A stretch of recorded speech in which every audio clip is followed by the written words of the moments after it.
My roommate installed Umbrin cameras in our apartments, then claimed I was the stalker. I found a hidden camera in my bathroom vent last Tuesday. By Friday, my roommate had convinced half our friends that I was having burn-out breakdown and needed psychiatric help. Emma and I have been roommates for 7 months. She seemed normal at first, a 27-year-old marketing manager who kept to herself but was pleasant enough. Then small things started disappearing from my room. A pair of earrings, my favorite lipstick, a concert ticket from my memory box. When I mentioned these things, Emma would look concerned, help me search, then suggest I was probably just misplacing stuff because I'd been working too hard.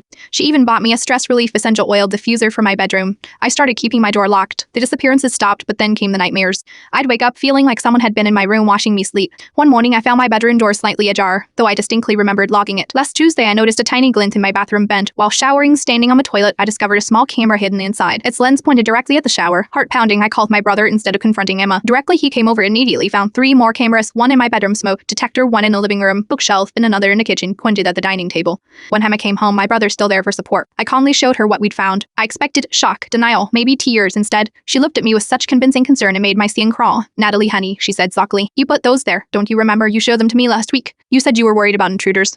My brother started to say something, but Emma cut him off. "I am worried about you," she continued, her voice trembling perfectly. "You've been acting strange for months, accusing me of taking things now. I think you might be having some kind of episode." She turned to my brother, tears welling up. "She's been under so much pressure at work last month. She even talked about feeling like she was being watched." The absolute conviction in her voice made me doubt myself for a split second. That night, Emma clicked in our friend group that she was worried about my mental health, claiming I was becoming pernitent and making scary accusations. 3 friends called me asking if I was okay, saying Emma was concerned I might harm myself. I stayed with my brother that night and called the police the next morning. When officers questioned Emma, she showed them text messages allegedly from me where I admitted to installing the cameras because I was worried about my safety. The tertums were from 2 weeks earlier. I felt like I was in a horror movie where no one believes the victim. Then my brother remembered. My old laptop was still at the apartment and Emma didn't have the password. We retrieved it before she could access it and found my browser history showed recent searches for how to gaslight someone into thinking they're crazy and can you be evicted for installing cameras. The search history was dated 1 day before I found the first camera. I took everything to the police, who found the cameras were purchased with Emma's credit card. They're still investigating her motive, but her previous roommate has now come forward with a similar story. I'm staying with my brother until I find a new place and sleeping soundly for the first time in months. The only thing I still don't understand is why she chose me. Maybe there was no reason at all. The Hadabais monsters don't hide under your bed. Sometimes they're making coffee in your kitchen, asking about your day and waiting for you to doubt your own reality.